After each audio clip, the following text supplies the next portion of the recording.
Hello, everyone. I'm Dr. Blair, and I'd like to tell you about drug interactions and cannabidiol. I'm hoping that I can give you the guidance that will help you in how you use cannabidiol. Having spent 40 years in medicine, I can tell you I've seen quite a number of drug interactions and drug problems. Certainly is a difficult area. So let's proceed to the agenda so you have a little bit better idea of what we're going to be covering today. The burden of disease, the drug interaction pathways, and cannabidiol metabolism, as well as how CBD interacts with some of these other substances, some of the other drugs that you may be dealing with in your patients. We'll talk about managing those situations, and we'll have a question and answer at the end. If we're looking at the problems related to drug interactions in this country, not concerning cannabidiol, but concerning the whole industry.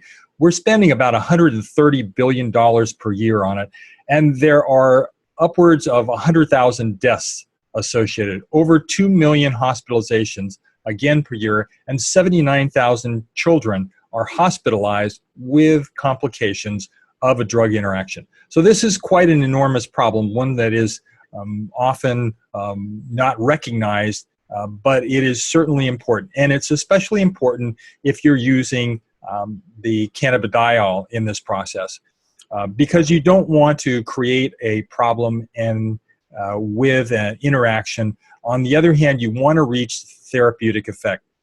Drug interactions are probably the most common question that I get from patients and from providers about cannabidiol. And I'm hoping that I can address most of those issues here today. In the background, we have the endocannabinoid system, where cannabidiol is working at actions on the neurologic, the immunologic, and the endocrine system. Certainly, our patients who have any one of these related problems that may be chronic problems, they're going to be typically on medications, and that's going to be susceptible to an interaction. So you're always going to be dealing with these substances and how they interact, and always these particular questions. If we're looking at drug interactions, we're thinking in terms of drugs, and the endocannabinoid system is one of the most important that you need to understand. The pharmacokinetics of the drug interactions, how that works, how drugs are metabolized, and how CBD works within the body and how it's metabolized. And we're looking at drug metabolism and the processes that are involved. And then we're going to take a focus on interactions, both good and bad, with regard to cannabidiol. When I talk about the pharmacokinetics of a situation, of a drug, there's several different pathways, and there's several different approaches to drug interaction. And the first is absorption. Once the substance is absorbed, whatever that drug is, then it has to circulate in the body. There are circulation issues, whether something is protein bound or it's lipid soluble, where it goes and how it's released. Next step is metabolism, how the body handles it after it has done its work or not done its work, how the body gets rid of that. And then, of course, the elimination, excretion in the urine or the stools, getting rid of that substance and getting it out of the body, sort of like the detoxification. In terms of drug metabolism, the main pathway we're going to be talking about is the cytochrome 450 system, which is the common pathway for so many different types of problems. Now, there's a lot of drugs that are excreted right in the urine, and so that's not much of an issue, and there's no interaction in that characteristic. But our focus will be on looking at the liver and how it handles this particular situation. Looking at the cytochrome, the liver cytochrome 450 system, there are a number of different special pathways that have been defined through these specific enzymes. And you can see a list here of the number of different types of drugs that pass through that particular pathway. Well, certainly there is a potential for interaction. Now, the ones that we're going to be focusing on are the ones where I've got some markings on, the 2C19 and the 3A. Those have potential interactions, and you can see the list of medications that are associated with that. When we're looking at cannabidiol metabolism in the liver, cytochrome 450, we're really focused on just two pathways, the 2C and the 3A. Now, the 2C9, it does show some interaction, but it has not been shown to be significant. In fact, in looking at the neuropharmacology, the clinical relevance of this data is actually quite questionable, because a lot of these studies were on theory and not actual testing in patients. And in addition, high doses were used. And so this is theoretically a very high dose effect. In fact, low doses had no significant interactions with these pathways and these degradations, whereas high doses did have some significant interaction, but it was not complete. And there's only one report that I found in the literature that identifies one substance that has an increased level that could run into problems. But there are no major events that have occurred because of combining cannabidiol with any other substance. One interesting way that CBD interacts with the body, in fact, the whole endocannabinoid system is interacting with the opioid receptors. And so this interaction is actually occurring between the opioid receptors in the brain and the cannabinoid receptors. And CBD plays a significant role in this pathway in terms of stimulating the endocannabinoid system and modulating the opioid receptors. What we see with cannabidiol in relation to pain and opioid use is that cannabidiol gives the effect of an increased analgesia, an additive effect without any respiratory depression, and it decreases the tolerance of opioids. You know, one of the big problems with opioids is requiring more and more drug in order to get a benefit. This actually reduces that tolerance issue significantly. And what I've seen in my clinical practice has been a reduction of about 75%. Furthermore, we're seeing cannabidiol decrease the addictive symptoms that may be involved. And it decreases addictive behaviors as well. So that craving, that going after doing whatever an addict needs to do or wants to do in order to get that particular substance seems to be decreased dramatically. So you have all these number of effects from that good interaction that CBD is bringing to the situation. If we look at epilepsy, that's probably the condition where we see the most collection of drugs and probably the highest risk of some interaction. But you notice from this, the bottom list of anti-epileptics, or you see that there is actually very little consistency with the effect of CBD and using these drugs that are used for epilepsy. So you can't establish any consistency, and you don't know whether it's going to be higher or lower in any particular case. There's a few outliers that suggest that it's definitely going to be higher or it's definitely going to be lower, but in my clinical practice, I've not seen any consistency in that regard. Furthermore, most patients who are using these medications are looking to get away from these anti-epileptic drugs. And so if reducing the dose or eliminating the dose is definitely a possibility and could prevent and many of the types of interactions that might occur. The other interaction that CBD has is on the endocannabinoid system itself. Probably the main action on the endocannabinoid system is to prevent the breakdown and the disappearance of the endocannabinoids. I've given you a list of currently identified endocannabinoids that we have in our body. Certainly there's quite a collection, and they all have specific action, and they're all doing things within the body.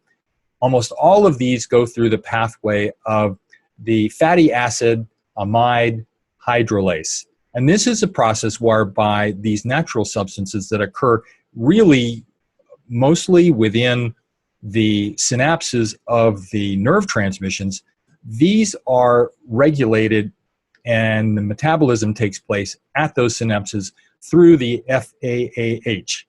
Now, if you get a decrease in terms of that metabolism and an interference, then you're going to have higher levels of these substances working, or they're working longer.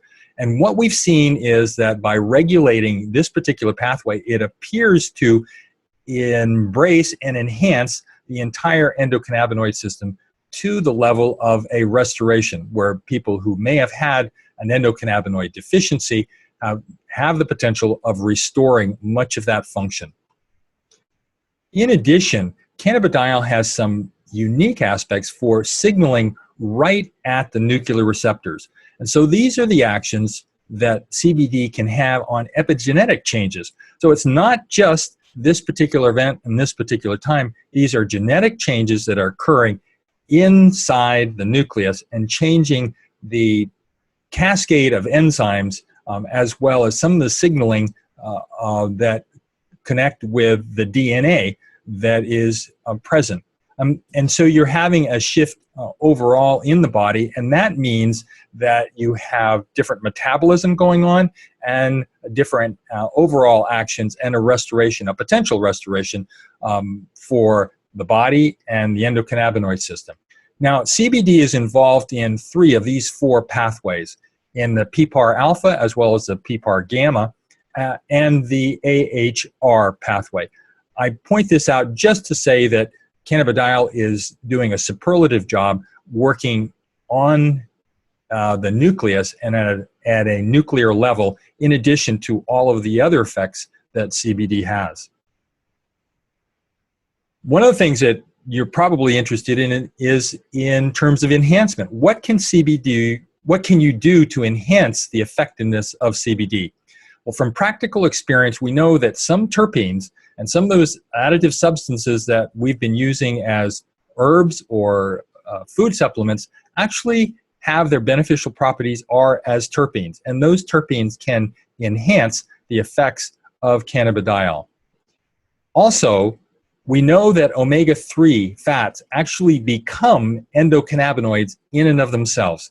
In addition, they're working very closely with CBD. In fact, CBD will not work unless there is a sufficiency of polyunsaturated fatty acids like omega-3s. And furthermore, one other area is ketones. The body produces ketones when, as a result of an overnight fast or special diets, and these ketones have properties that are very, very similar to cannabidiol, especially on the nuclear receptors that we just talked about. So all of these are valuable, and they could play a role in enhancing the effectiveness of CBD for tuning up the endocannabinoid system, as well as recovering from many different illnesses. Let's talk about the management of somebody that has an illness and is on multiple medications and has a potential for a interaction of some sort. Definitely you want to review the pathways that are involved, but I'll tell you that, as we already talked about, they are unlikely and they're remote unless you're using very high doses of CBD.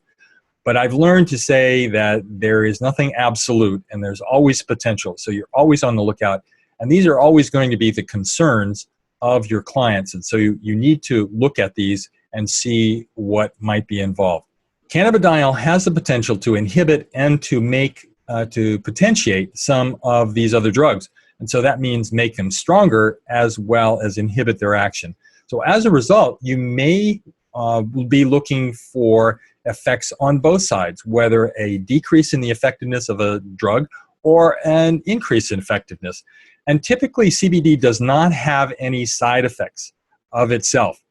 Typically, the side effects or the problems that people encounter are the result of side effects from those other medications, the ones that are either being potentiated or they're being decreased, and they're losing the effectiveness.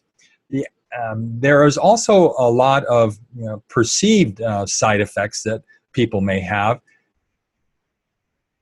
and it's not sure where they're exactly coming from, what they are. You certainly have to examine those and review those carefully and not accept at face value what patients might imply or what they might be saying. Dose adjustments. When you're dealing with CBD and somebody feels like they are getting an adverse effect, then you can make dose adjustments either with the CBD or with the other drug. Now, most of the patients that come to me are on other drugs and they're having either side effects or they're not getting any benefit.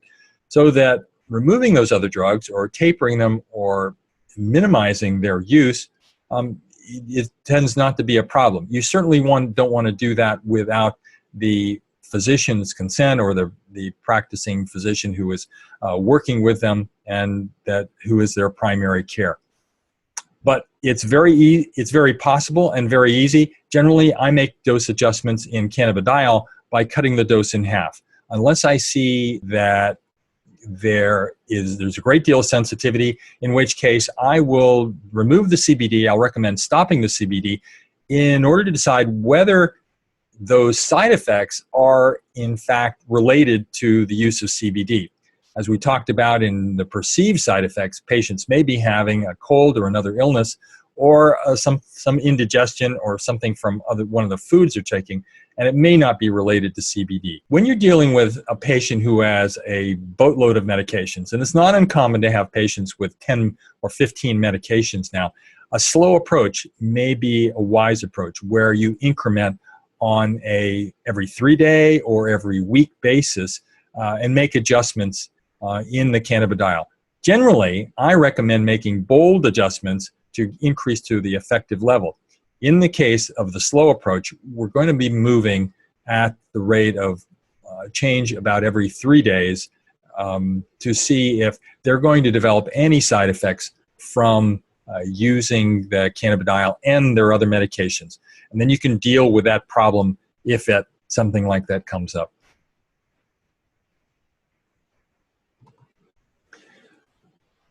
So I want to emphasize a number of points. Clearly, interaction is uncommon with cannabidiol. There are multiple pathways that are involved. It's really hard to pin down any one particular mechanism or pathway that could be taking place if you see some additional side effects. You always need to verify, in fact, that side effect is really coming from cannabidiol. And certainly you're going to be looking at those other drugs and the side effects that are associated with them rather than looking at cannabidiol, because you're not generally going to find anything. A lot of the interactions that are potential with cannabidiol are clearly unconfirmed. They have not been identified in humans with testing. So there isn't a lot of corroboration that these types of reactions are occurring. Finally, there's a cautious approach that you may have to have for those complicated patients with multiple medications.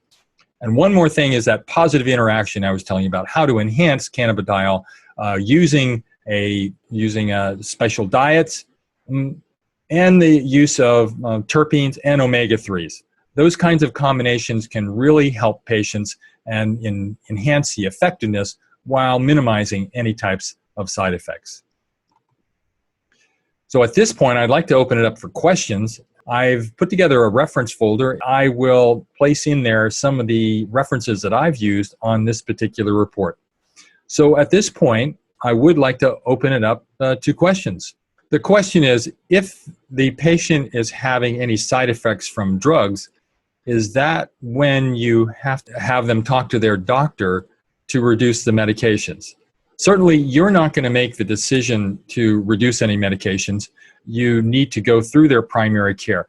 But you can be an expert to help them understand what might be going on and stimulate them to go back to their primary care in order to make any changes that would be recommended. Healthcare provider may not be familiar with cannabidiol, but if a patient is telling them that they're having increasing effects from their medication, then a reduction in dose is not generally a problem unless there's a lot of resistance from the physician. So the biggest questions that I get are typically from epileptics, because I've heard so much about the interactions that can occur. There is always that potential, and oftentimes patients do get some effects that they're not sure exactly where they're coming from. Working with the patient very closely and looking at those anti-epileptic drugs and providing, what I do is I provide them with a chart that I showed you in one of my earlier slides, so that they know what to look at and what are the references for those anti-epileptics. And if patients are not having seizures or not having any difficulty, then it's pretty easy and for the providers either to take a blood level or to reevaluate the patient to see if they need to be continuing on those particular medications. In my experience, I haven't seen very many drug reactions. There's always a potential, and I always leave that thought open that there could be, and I'll want to watch closely to find out if anything adverse is going on. In terms of side effects from CBD, the most that I see is a mild headache, some increased dreaming, and a fatigue that comes over people. And there may be some drowsiness. And so that's easy enough to decrease the dosage for the CBD. But that's not usually as a result of an interaction with another drug. It's mostly taking too high a dose of CBD. Can you please mention your pre- and post-surgery protocol? Generally, patients are, for major surgery or significant surgery, they are put on a no oral medications, no oral substances. And so if patients are adamant that they want to use CBD in that process, they can use it topically. I'm not inclined to interfere at all with pre- and post-surgery instructions. I'd rather back away from that and wait until before the patient goes into the hospital, using cannabidiol in the best way possible, whether that's oral, and that's usually the standard approach. I don't usually make any significant modifications.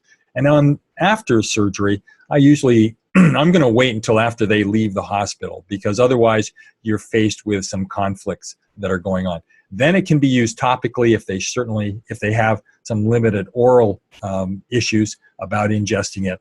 But the topical approach can be very effective as well. And when you use CBD topically, you can use it on the back of the hands or any other skin surface. I do recommend CBD when somebody is undergoing surgery, because we have had a number of patients who have been able to get away from their narcotics very, very quickly. In fact, patients who, when they've gone home, have not required any other medications, any narcotics, and have been able to use CBD alone.